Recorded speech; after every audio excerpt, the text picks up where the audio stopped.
7 अगस्त को मक्का में ये अकॉर्ड हुआ था, जिसमें सऊदी अरब, तुर्की और पाकिस्तान, इन्होंने ये पहले तो सऊदी अरबिया और पाकिस्तान के बीच हुआ था, फिर उसमें तीसरा देश तुर्की शामिल हुआ है, जिसकी ट्रंप ने प्रशंसा भी की कि ये देश ईरान से बचाव के लिए अब खुद पहल करने लगे हैं, तो उन्होंने कहा ये अच्छी बात है। अब बांग्लादेश कह रहा है कि हम भी इसमें जो है वो शामिल होंगे। इसमें अगर आप सऊदी अरब को सर बाहर कर दें, क्योंकि उस देश से हमारे अच्छे संबंध हैं, तुर्की ने अपना स्टैंड क्लियर कर दिया ऑपरेशन सिंदूर में वो किसके साथ खड़ा है, पाकिस्तान है ही, और बांग्लादेश के साथ भी हमारे संबंध ठीक हैं, लेकिन इन दिनों बांग्लादेश से जैसी आवाजें आती हैं, अभी जैसे तारिक रहमान का दौरा नहीं हो पाया भारत में, उसे भेजिए, और लगभग तय हो गया था कि तारिक रहमान बांग्लादेश में भारत आ रहे हैं और नहीं आए, तो वो भी उसी कतार में खड़ा होना चाहता है। देखिए, अगर सऊदी अरब को अपवाद मान लें तो ये कुल मिलाकर के भारत विरोधी जमावड़ा है, और ज्यादा खतरनाक ये है कि ये मजहब के नाम पर बन रहा है, ये इस्लामिक नेटो है जिसको कहा भी जा रहा है इसमें, जब मैका अकॉर्ड नाम रख दिया उसका उन्होंने। जी, तो ये ज्यादा खतरनाक वो है। दिक्कत हमारी ये है कि जिन देशों से हमारे अच्छे संबंध रहे, सऊदी से तो अभी भी हैं, बांग्लादेश के तो बड़े भाई थे, हमने 71 में बांग्लादेश बनवाया, पाकिस्तानी दमन चक्र उससे मुक्त करा के सेना से उसको, लेकिन वो भी उसी कतार में है, उसी रास्ते पे जा रहा है। तारिक रहमान का ना आना, गंगा वाटर ट्रीटी और तीस्ता पर दबाव बनाना, शेख हसीना के प्रत्यर्पण के बहाने दबाव बनाना, कुल मिला के सारी चीजें इंडिकेट जो कर रही है कि बांग्लादेश हमसे दूर जा रहा है, पाकिस्तान के चंगुल में जा रहा है, और सबसे बड़ा खतरा इन सब के पीछे चीन की जो भूमिका है वो हमारे लिए ज्यादा खतरा। जहां जहां पाकिस्तान चाइना का नेक्सस का इंडिया के खिलाफ है, तो इसमें चाइना एंगल भी है, डेफिनेटली है। सऊदी अरब से तब तक ही संबंध, जी बोलिए आप। मैं कह रहा हूँ सऊदी अरब से तब तक ही भारत के संबंध अच्छे रहेंगे जब तक पाकिस्तान से युद्ध नहीं होगा, क्योंकि अब तो वो एग्रीमेंट में चला गया है ना कि भाई एक देश पे हमला, दूसरे देश पर हमला मारा जाएगा। जिस दिन भारत पाकिस्तान युद्ध करेंगे, सऊदी अरब की मजबूरी होगी कि पाकिस्तान का साथ दे, उस एग्रीमेंट में अब चला गया है। तो जब तक युद्ध नहीं है तब तक सऊदी अरब भारत के साथ है। जिस दिन पाकिस्तान के साथ हम युद्ध में जाएंगे उस दिन तुर्की और सऊदी अरब पाकिस्तान इन सब देशों के पास कोई ना कोई एक्सक्यूज है जोड़ने का। बांग्लादेश के पास क्या एक्सक्यूज है? बांग्लादेश को अपना इतिहास भी पाकिस्तान के साथ देखना चाहिए ना कि पाकिस्तान ने उसके साथ क्या किया। उसके बाद वो जा रहा है, किस अत्याचार और कितनी हिंसा बांग्लादेश के लोगों पर पाकिस्तान ने किए, उसके बाद वो अगर पाकिस्तान के पास जा रहा है तो मुझे लगता है कि ये बांग्लादेश को सोचना चाहिए भविष्य के लिए। आप कुछ बोल रहे थे? एक लाइन केवल बोल रहा हूँ कि जब ये एससीओ समिट थी, जब प्राइम मिनिस्टर भी वहाँ गए थे, भारत चाइना में था, तब वहाँ पर इसकी बार बार आपको मैं ध्यान दिला रहा हूँ कि उस समय बड़ी मीटिंग हुई चाइना, पाकिस्तान और बांग्लादेश की, और उसमें सिक्योरिटीज को लेकर सिक्योरिटी कंसर्न्स पर बात हुई, और उसके बाद इन दोनों देशों ने जो मिलिट्री एक्सरसाइज है वो भी किया है। तो ये कोई आज एकदम नहीं हुआ, उसमें सऊदी अरब शामिल हो गया क्योंकि वो मैका का वो बना दिया उन्होंने, ठीक है। लेकिन इसमें एक चलती हुई धारा वो भारत की है, सभी सऊदी अरब को छोड़ दो तो बाकी सबके साथ तो है। एक थाईलैंड की खबर मैं आपको बताऊं, हमारे आस पड़ोस के ही देश है, दक्षिणी थाईलैंड में जबरदस्त हिंसा हो रही है।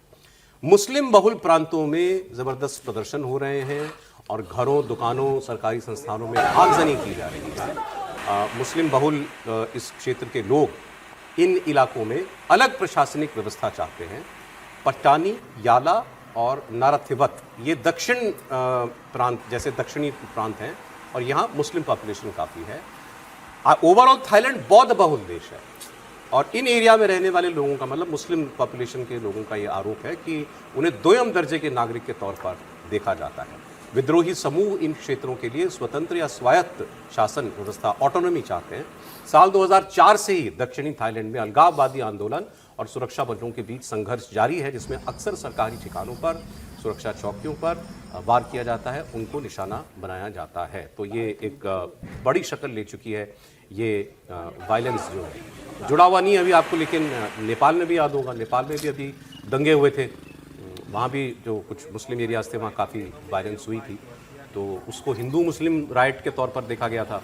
यहाँ वाला मामला जो है ये क्षेत्रीय ऑटोनॉमी से जुड़ा हुआ है, जिसकी लगातार मांग कर रहे हैं। तो ये एक खबर मैं आपको बताता। एक मणिपुर की एक खबर आपको दिखाता हूँ मैं, जाते जाते। 2 प्रदर्शन हुए मणिपुर में। वहां आप जानते हैं मणिपुर में एक विवाद तो जो भी पीछे हिंसा हुई थी मैतेई समाज और कुकी समाज के बीच हुई थी। अब वहां सेंसस की कार्रवाई चल रही है, लेकिन एक बड़ा प्रदर्शन हुआ इस बात को लेकर के, ये देख रहे हैं आप, कि पहले एनआरसी फिर सेंसस। वो लोग मांग कर रहे हैं पहले एनआरसी करो, कौन भारतीय है पहले यह सुनिश्चित हो, फिर उसका नाम सेंसस में दर्ज हो। हम ऐसे सेंसस नहीं होने देंगे। और ये पिछले कुछ दिनों में लगातार प्रदर्शन ऐसे वहां पर किए जा रहे हैं। इनफैक्ट ये मैतेई समाज की मुख्य तौर पर मांग है कि यहाँ पहले एनआरसी होना चाहिए। एक दूसरा प्रदर्शन भी हुआ, वो भी बड़ा प्रदर्शन था, उसकी तस्वीर भी दिखा दीजिए। वो प्रदर्शन हुआ जो देश में कानून बन गया है वक्फ का। हैरानी होगी देख के आपको, मणिपुर है वहां वक्फ काउंसिल में, वक्फ बोर्ड में गैर मुसलमान को, जिसका प्रावधान बिल में कानून में कर दिया गया है, एक गैर मुसलमान को बोर्ड में शामिल करने के खिलाफ मुस्लिम समाज ने उतर करके प्रदर्शन किया। कहानी दो प्रदर्शनों की। जी समीर जी। दोनों मुझे लगता है कि इसके पहले जो आपने थाईलैंड का बताया वो भी एक अलार्मिंग सिचुएशन है भारत के लिए। मतलब देखना चाहिए कि थाईलैंड में किस तरीके से उन लोगों ने, मुस्लिम लोगों ने, जहां उनकी थोड़ी ताकत बढ़ी, उन्होंने किस तरीके से वहां पर एक अपनी एक अलग टेरिटोरी और एक अलग हिस्से की मांग की है। और दूसरी ये कि जो मणिपुर में हो रहा है, मणिपुर तो लंबे समय से चल रहा है, लेकिन अब जिस तरीके से वहाँ मुस्लिम कम्युनिटी का एक बड़ा प्रदर्शन हुआ है, मैतेई कम्युनिटी वहाँ जिस तरीके से प्रदर्शन कर रही है, ये मुझे लगता है फिर अभी लंबा चलने वाला। अब केंद्र सरकार इसको लेकर क्या करती है? लंबे समय वहाँ राष्ट्रपति शासन रहा है, अभी वहाँ सरकार बनी है, तो भल्ला साहब को वहाँ पर गवर्नर बना के भेजा गया है, तो क्या आने वाले समय में वहाँ पर कोई बैठक करके कुछ नहीं? मणिपुर पर हाँ। लेकिन कुछ भी हो, मुझे लगता है कि ये तो बड़ी जायज सी मांग है और ये कई बार कहा जाता रहा है और मैं तो इसको बार बार कहता हूं कि भाई हर किसी को जिसको संदेह है उसको भी जो कह रहा है कि नहीं अच्छा है तो एसआईआर तो ठीक है, लेकिन बिना एनआरसी के कैसे तय हो पाएगा? और किसी भी देश की राष्ट्रीय सुरक्षा के लिए बहुत आवश्यक है कि उस देश के नागरिकों की पहचान अच्छे से हो। और ये वक्फ वाला प्रदर्शन नहीं, वक्फ वाला प्रदर्शन अगर कानून बनने के बाद इनको लग रहा है तो ये अपनी अपील अगर लेके जाना चाहे लेके जाएं, इसमें तो कोई ऐसा है नहीं। ये तो बड़ा सीधी सी बात है भाई। ये तो मतलब इसको जाने का मतलब ये थोड़ी है कि आप विरोध नहीं कर इसको सकते। तय करना पड़ेगा ना कि ये मतलब संपत्ति के आधार पर कर रहे हैं या धार्मिक आधार पर कर रहे हैं, क्योंकि वक्फ का मैनेजमेंट तो पूरी तरह संपत्ति का मसला है।